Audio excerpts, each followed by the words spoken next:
Hello नमस्कार राधे राधे। तो फिर से स्वागत है आपका हमारे YouTube channel study with RJ Bhagora में। तो दोस्तों ये वीडियो जो रहने वाला है वह है लाइब्रेरियन वालों के लिए एक टॉपिक दे रखा है। ठीक है, लाइब्रेरियन वालों के लिए एक टॉपिक दे रखा है ईमेल। तो उसको लेकर हम चर्चा करेंगे। इससे एक दो क्वेश्चन आपके आने वाले हैं, तो इनको आप छोड़कर नहीं जाएं। ठीक है, ईमेल को आप छोड़कर नहीं जाएं। तो ईमेल की जब हम बात करते हैं तो आपको ये पता होना चाहिए, सबसे पहला क्वेश्चन इससे क्या पूछा जाता है। सबसे पहला क्वेश्चन जो इससे पूछा जाता है वो ये है कि इसकी फुल फॉर्म क्या होती है। तो ईमेल की फुल फॉर्म होती है इलेक्ट्रॉनिक मेल। Electronic mail. ठीक है। उसके बाद ये क्या है, यह एक इंटरनेट सर्विस है। यह एक इंटरनेट सर्विस है, यानी कि इसका यूज लेने के लिए आपको इंटरनेट की क्या है, की इंटरनेट यूज लेना पड़ेगा। इंटरनेट सर्विस है। ठीक है। उसके बाद आपको क्या है, इसके इन्वेंटर कौन है वह याद करने हैं। इसके इन्वेंटर भी आपको याद करने हैं कि कौन है। जब आप इसके इन्वेंटर की बात करते हैं जब आप इसके इन्वेंटर की बात करते हैं तो रे टॉमलिंसन। रे टॉमलिंसन इसके क्या हैं, इन्वेंटर हैं। ठीक है, यह है आपको पता होना चाहिए। ठीक है, ये चीज होगी। अब आपको क्या है, जो आपका ईमेल है, देखो अलग अलग कंपनियों ने ईमेल बनाए हैं इसकी फैसिलिटी को यूज लेते हुए। तो आपकी जो एम एस ऑफिस का ईमेल है, एम एस माइक्रोसॉफ्ट का माइक्रोसॉफ्ट का माइक्रोसॉफ्ट का ईमेल है, उसका नाम क्या है, उसका नाम तो है मेरे भाई आउटलुक। एम एस आउटलुक आपने देखा होगा। एम एस आउटलुक, जब आपसे कंपनी पूछी जाएगी तो एम एस आगे लगा हुआ नहीं आएगा।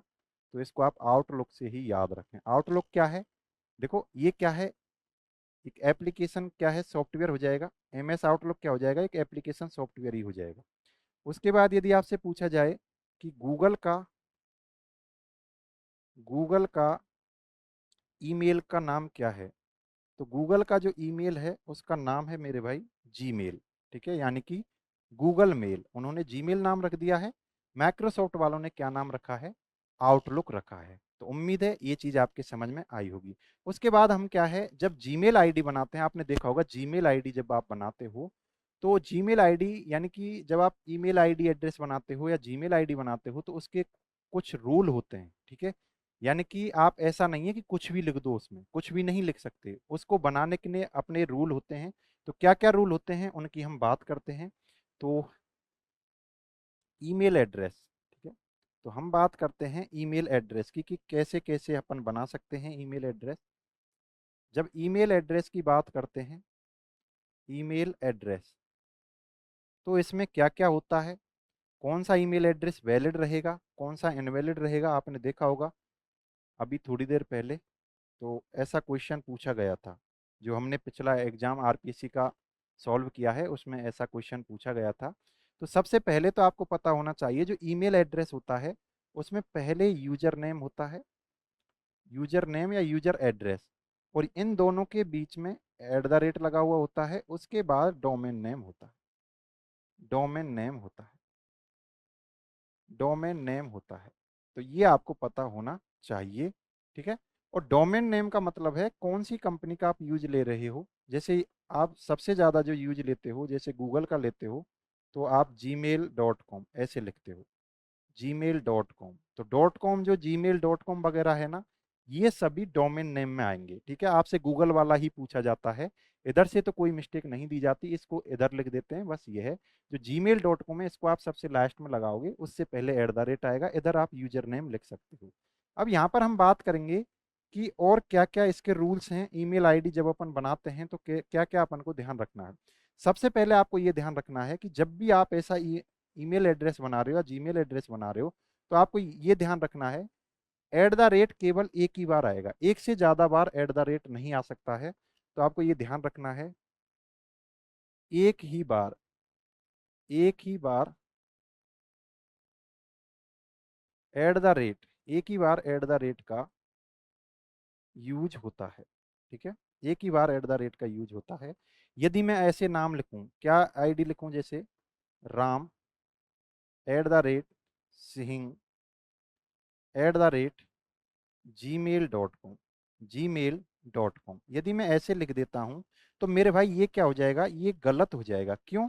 देखो एट द रेट एक ये यूज ले लिया और एक ये यूज ले लिया, तो यहाँ पर ये यूज नहीं होगा। ठीक है, एक ही आप यूज ले सकते हो। ठीक है, ये चीज आपके समझ में आ गई।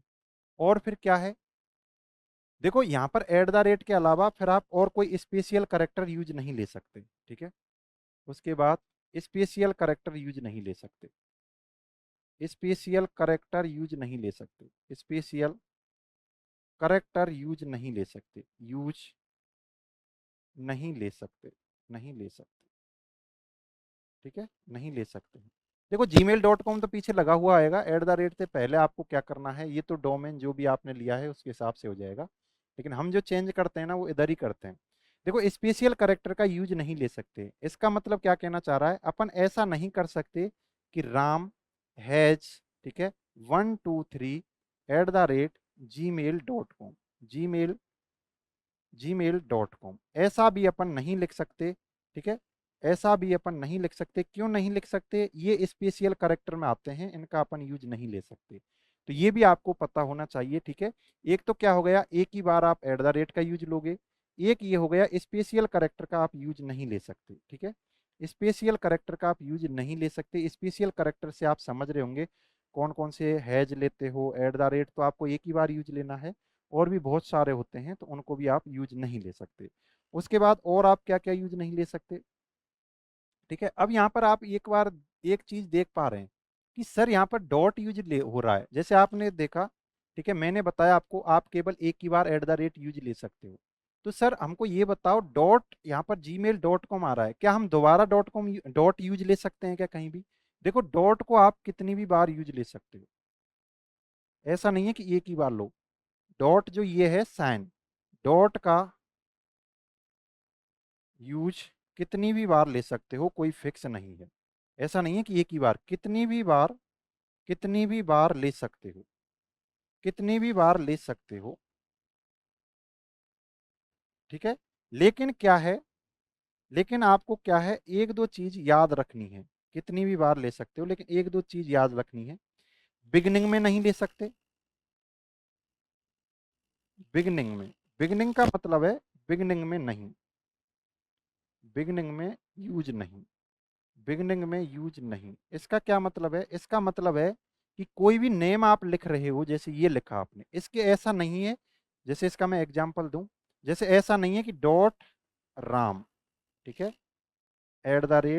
@gmail.com, ऐसे आपने बना ली कोई आईडी, तो ये आपकी वैलिड नहीं है। क्यों नहीं है? क्योंकि आपने क्या है, नाम की शुरुआत में ही डॉट यूज ले लिया, बीच में आप कहीं भी ले लो। और दो आप ऐसे नहीं ले सकते, एट द रेट के साथ भी आप यूज नहीं ले सकते। ठीक है, एट द रेट के साथ यूज नहीं ले सकते, बिगनिंग में और एंडिंग में। ठीक है, एंड में यूज नहीं, एंड में यूज नहीं, और एंड में भी नहीं ले सकते। ठीक है, बीच में आप कहीं भी ले सकते हो, एंड में भी। ऐसा है जैसे मैं आपसे बात करूं, जैसे यूजर नेम की बात कर रहा हूं, ये तो आपके लगा हुआ आएगा इधर, जैसे राम, ठीक है, ऐसे ले लिया आपने एट द रेट, ठीक है, gmail.com, ऐसे आपने लिख लिया, तो ये भी गलत है। ठीक है, ये भी गलत है। क्यों? क्योंकि देखो आपने यूजर नेम ये लिखा, इसके एंड में आपने क्या ले लिया, डॉट यूज ले लिया। यूजर नेम की बात कर रहा हूं मैं। ठीक है, ये यूजर नेम में, यूजर नेम में, डोमेन नेम को आपको मिल ही जाएगा पहले से ही फिक्स। यूजर नेम में, यूजर नेम में आप क्या क्या यूज नहीं ले सकते? तो यूजर नेम में आप देखो, बिगनिंग में यूज नहीं ले सकते डॉट का, एंडिंग में यूज नहीं ले सकते, बीच में आप कितने भी यूज लो। ठीक है, बीच में कितने भी, कितनी भी बार, कितनी भी बार का मतलब है, देखो इसका मैं एग्जांपल देना चाहूँ तो आप क्या है, कैसे लिख सकते हो, जैसे आप ऐसे लिख सकते हो, r.a.m @gmail.com। ये क्या है, ये आपका सही है, कोई दिक्कत नहीं है, कितनी भी बार डॉट यूज लो बीच में। तो ध्यान क्या रखना है, यूजर नेम के प्रारंभ में नहीं लेना है, यूजर नेम के लास्ट में नहीं लेना है। उम्मीद है ये आपके समझ में आ गई होगी। ठीक है, ये चीजें आपके समझ में आ गई होंगी। यानी कि एक तो आपको क्या याद रखना है, ठीक है, एक चीज मोटा मोटा देख लो, एक तो आपको एट द रेट वाला याद रखना है।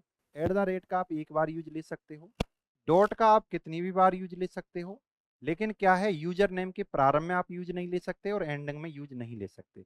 उसके बाद बात आती है कि सर हम दो करेक्टर के बीच में स्पेस छोड़ सकते हैं क्या? देखो, आप स्पेस नहीं छोड़ सकते। यदि आपको बीच में जगह छोड़नी है तो उसके लिए आप अंडर स्कोर यूज ले सकते हैं, ठीक है, अंडर स्कोर यूज ले सकते हैं। तो ये एट द रेट वाली डॉट वाली चीज होगी। उसके बाद हम बात करेंगे किसकी, आपके रिक्त स्थान वाली, ठीक है। रिक्त स्थान का यूज, रिक्त स्थान, रिक्त स्थान यानी कि ब्लैंक स्पेस, ब्लैंक स्पेस का यूज नहीं, यूज नहीं ले सकते आप, ब्लैंक स्पेस का यूज नहीं ले सकते। अब मैं क्या कहना चाह रहा हूँ, जैसे यदि आपको आईडी लिखनी पड़े, जैसे आप ऐसे लिखें राम, ये आपने स्पेस छोड़ दिया, M at the rate Gmail, Gmail dot com, ये आपने लिख दिया। तो ये भी आपकी क्या है, गलत मानी जाएगी, ये भी गलत मानी जाएगी। क्यों? क्योंकि आपने यहाँ पर क्या है, बीच में स्पेस छोड़ दिया, ठीक है, बीच में क्या छोड़ दिया, स्पेस छोड़ दिया है, जो कि आप कर नहीं सकते, जो कि आप छोड़ नहीं सकते। अब आपको कुछ बीच में छोड़ना है तो उसके लिए आप क्या करोगे, तो आपको क्या करना पड़ेगा, ठीक है, आप अंडर स्कोर का यूज ले सकते हो ऐसा करने के लिए, अंडर स्कोर का यूज ले सकते हो, अंडर स्कोर का यूज ले सकते हैं, अंडर स्कोर का यूज ले सकते हैं, और कितनी भी बार ले सकते हैं, ऐसा कोई है नहीं, ठीक है। तो मैं क्या कहना चाह रहा हूँ उसको भी देख लो आप। जैसे आपने नाम लिखा आर, यहाँ पर आपको छोड़ना है तो आर ए, यहाँ पर भी आपको छोड़ना है तो ऐसे आप नीचे अंडर स्कोर लगा दो, ठीक है, कितना भी लगा दो कोई दिक्कत है नहीं, जी मेल डॉट कॉम। तो ये आपको पता होना चाहिए। एक बात आपको ये ध्यान रखनी है अंडर स्कोर में, कि ये एट द रेट और अंडर स्कोर साथ साथ नहीं आएंगे, यानी ऐसे और ये नहीं आ सकते, ठीक है, एक साथ नहीं आएंगे, एक साथ नहीं आ सकते, ये और ध्यान रखना है आपको, एट द रेट और अंडर स्कोर एक साथ नहीं आ सकते। तो ये चीज़ें आपकी अंडर स्कोर से होगी, ये रिलेटेड होगी, ठीक है। उसके बाद हम बात करेंगे, जब आप इसकी बात करते हैं ईमेल की, तो यहाँ पर आपको क्या है, कुछ हेडर मिलते हैं ईमेल के अंतर्गत, जीमेल के अंतर्गत जब आप बात करते हैं तो आपको कुछ क्या है, हेडर मिलते हैं।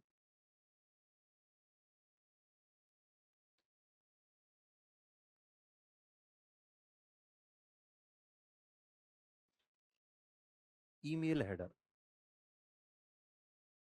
ईमेल हेडर, ईमेल हेडर, ये आपको मिलते हैं। तो यहाँ पर आपको क्या मिल रहा है, क्या क्या मिलेगा, एक आपको टू मिलेगा, एक आपको फ्रॉम मिलेगा। यानी कि इसमें आप क्या लिखोगे, देखो समझ में आ रहा होगा, जिसके पास आप मेल भेजना चाह रहे हैं, टू किसे भेजना चाह रहे हैं उसका एड्रेस लिख दोगे। फ्रॉम के अंतर्गत आप क्या लिखोगे, फ्रॉम में मतलब किसको आप भेजना चाह रहे हैं वह लिख दोगे। फ्रॉम में आप क्या लिखोगे, किसको भेजना चाह रहे हैं। उसके बाद आपको क्या मिलेगा यहाँ पर, यहाँ पर आपको ये क्या है, इनबॉक्स मिलेगा, इनबॉक्स मिलेगा। इनबॉक्स में क्या होता है, इनबॉक्स में होता है कि आपके पास रिसीव्ड मेल, जो रिसीव मेल है, ठीक है, रिसीव्ड मेल होते हैं इनबॉक्स के अंतर्गत, रिसीव मेल होते हैं। तो ऐसे पूछा जाता है कि इनबॉक्स में कैसे मेल होते हैं, जो मेल आपको रिसीव हो रहे हैं वो मेल होते हैं। उसके बाद एक और चीज मिलती है आपको यहाँ पर, ड्राफ्ट, ठीक है, एक ऑप्शन जब आप ईमेल को खोलते हो ना तो ऐसे ऑप्शन आपको मिलते हैं, ड्राफ्ट। ड्राफ्ट में क्या होता है, ड्राफ्ट में यानी कि कोई भी मेल आपने तैयार कर लिया है, ठीक है, मेल तैयार कर लिया है, मेल तैयार कर लिया है, लेकिन आपने भेजा नहीं है, लेकिन सेंड नहीं किया है, सेंड नहीं किया है, सेंड नहीं किया है, किया है, तो वह मेल कहाँ मिलेगा आपको, ड्राफ्ट में मिलेगा। यानी कि कोई भी चीज आपने तैयार कर ली है, ठीक है, आप किसी को मेल भेजना चाह रहे हैं, आपने कंटेंट तैयार कर लिया है और आपने भेजा नहीं है, तो वह कहाँ पड़ा रहेगा, ड्राफ्ट में पड़ा रहेगा। यदि आप उसको भेज देते हो, ठीक है, किसी भी मेल को आप भेज देते हो लिखकर, तो वह कहाँ रहेगा, सेंट में रहेगा, ठीक है, एक आपको सेंट ऑप्शन मिलेगा। तो यहाँ पर आपको क्या, कौन कौन से मेल मिलेंगे, भेजे गए मेल मिलेंगे, भेजे गए, भेजे गए मेल मिलते हैं, ठीक है, भेजे गए जो मेल है ना वह मिलेंगे आपको। उसके बाद और आपको क्या क्या मिलने वाला है, देखो एक दो चीज वहां से क्वेश्चन पूछे ही जाते हैं। एक आपको मिलेगी ट्रैश बिन, एक आपको क्या मिलेगी, ट्रैश बिन मिलेगी। अब ये ट्रैश बिन का मतलब क्या है, देखो मेरे भाई, ट्रैश बिन आपकी जैसे रिसाइकिल बिन थी ना, उसकी तरह ही ट्रैश बिन है। यानी कि ट्रैश बिन में क्या होगा, डिलीट किए गए मेल होते हैं, डिलीट किए गए मेल होते हैं। यानी कुछ समय के बाद, 1 महीना तक, 30 दिन तक, 60 दिन तक ऐसे मेल इसमें पड़े रहते हैं ट्रैश बिन में। तो डिलीट किए गए मेल आपके कहाँ रहते हैं, ट्रैश बिन में रहते हैं। तो क्वेश्चन पूछा जाता है कि जब आप मेल को डिलीट कर देते हो तो वह किस आपके हेडर में जाएंगे, तो वह ट्रैश बिन में जाएंगे। तो ये चीज़ें आपको पता होना चाहिए। एक और इम्पोर्टेंट चीज़ है जो आपको पता होनी चाहिए, वह है क्या, ठीक है, एक और चीज़ है आपकी, वह कौन सी है, इसके बाद स्पैम। ठीक है, आपने देखा होगा स्पैम। स्पैम का मतलब क्या है, ठीक है, स्पैम अनवांटेड, यानी ऐसे unnecessary unwanted mail. Junk mail, इसको क्या बोल सकते हैं, junk mail.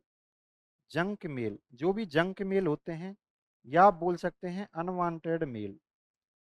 Unwanted mail, unwanted mail, junk mail या अनवांटेड मेल कहाँ रहते हैं, आपके स्पैम के अंतर्गत रहते हैं। तो ये आपको क्या है, चीजें याद रखनी है, क्योंकि क्वेश्चन यहाँ से पूछे जाते हैं। केबीएस के अंतर्गत मैंने देखा है, और आपके आरपीएससी में भी देखा है, ऐसे क्वेश्चन पूछ लिए जाते हैं कि ड्राफ्ट में कैसे मेल रहते हैं, इनबॉक्स में कैसे मेल रहते हैं, सेंट में कैसे रहते हैं, ट्रैश बिन में क्या होता है, स्पैम में क्या होता है। ठीक है, तो ये चीज आपको पता होना चाहिए। और ये क्या क्या यूज ले सकते हैं, क्या क्या नहीं ले सकते, कौन सा एड्रेस आपका वैलिड रहेगा, कौन सा इनवैलिड रहेगा, तो ये चीज़ भी आपको पता होना चाहिए। उसके बाद हम आगे चलते हैं कि ईमेल के अंतर्गत कुछ प्रोटोकॉल यूज लिए जाते हैं, वह भी आपको पता होना चाहिए। Protocol use in email, protocol, protocol used in email. Protocol में कौन कौन से ईमेल यूज लिए जाते हैं, ईमेल में कौन कौन से प्रोटोकॉल यूज लिए जाते हैं, वह आपको पता होना चाहिए। दोस्तों, एक प्रोटोकॉल आपका होता है, एक प्रोटोकॉल आपका होता है कौन सा, S M T P, S M T P. ठीक है, ये आपको पता होना चाहिए। इसकी सबसे पहले तो आपको फुल फॉर्म पता होना चाहिए, simple mail, simple mail transfer protocol, simple mail transfer protocol. अब इसका यूज क्या है, जब आप मेल सेंड करते हो, ठीक है, जब आप मेल सेंड करते हो तो उस टाइम पर ये नियम लागू किए जाते हैं। तो मेल सेंड करने के लिए यूज, मेल सेंड करने के लिए, करने के लिए यूज, ठीक है, मेल सेंड करने के लिए यूज। यानी कि आपको ये तो पता ही होगा प्रोटोकॉल क्या होता है। प्रोटोकॉल नेटवर्किंग के अंतर्गत कुछ रूल्स होते हैं, कुछ नियम होते हैं। अब इन्हीं को स्पेशल कैटेगरी में बांटा गया है। कुछ है कि जो प्रोटोकॉल होंगे वो आपके ईमेल में काम आएंगे। तो एक प्रोटोकॉल का नाम है एसएमटीपी, इसका यूज कहाँ होता है, ईमेल में होता है। फुल फॉर्म क्या होती है, सिंपल मेल ट्रांसफर प्रोटोकॉल। अब इसका यूज क्या है, जब आप ईमेल सेंड करते हो ना, उस टाइम पर जो नियम लागू किए जाते हैं उनको एसएमटीपी बोला जाता है। उसके बाद एक और है, चलो सर हमने सेंड करने के लिए प्रोटोकॉल, ठीक है, पता कर लिया, तो उसके बाद अपन प्राप्त करेंगे, रिसीव करेंगे, उसके लिए कौन से प्रोटोकॉल रहेंगे, तो पीओपी, पीओपी, इसकी फुल फॉर्म क्या रहेगी, post office protocol, post office protocol full form भी पूछी जाती है, और पोस्ट ऑफिस प्रोटोकॉल। अब इसका यूज क्या है, तो ये पता होना चाहिए, मेल रिसीव करने के लिए यूज, मेल रिसीव, रिसीव करने के लिए यूज, मेल रिसीव करने के लिए यूज, करने के लिए यूज। ठीक है, एक चीज और आप याद कर लो, जैसे आप जीमेल यूज लेते हो, ज्यादातर सभी लोग जीमेल यूज लेते हैं, लेकिन आपको ये भी पता होना चाहिए जीमेल में मैक्सिमम फाइल कितनी अपन भेज सकते हैं, जीमेल में फाइल की मैक्सिमम साइज कितनी हो सकती है, मैक्सिमम साइज कितनी हो सकती है, ये आपको बताना है। जब आप ईमेल ईमेल ईमेल भेजते हो ना, तो वह कितने एमबी का या कितने जीबी में आप भेज सकते हो, तो ये आपको ध्यान रखना है। जो फाइल अटैचमेंट जो आप अटैच करते हो ना अपने कंटेंट के साथ मेल के अंतर्गत, यानी जो आपकी अटैचमेंट फाइल है उसकी मैक्सिमम साइज जो है मेरे भाई, वह भी आपको याद रखनी है, कई बार पूछ ली जाती है। 25 MB तक ही आप भेज सकते हो, इससे ज़्यादा का नहीं भेज सकते।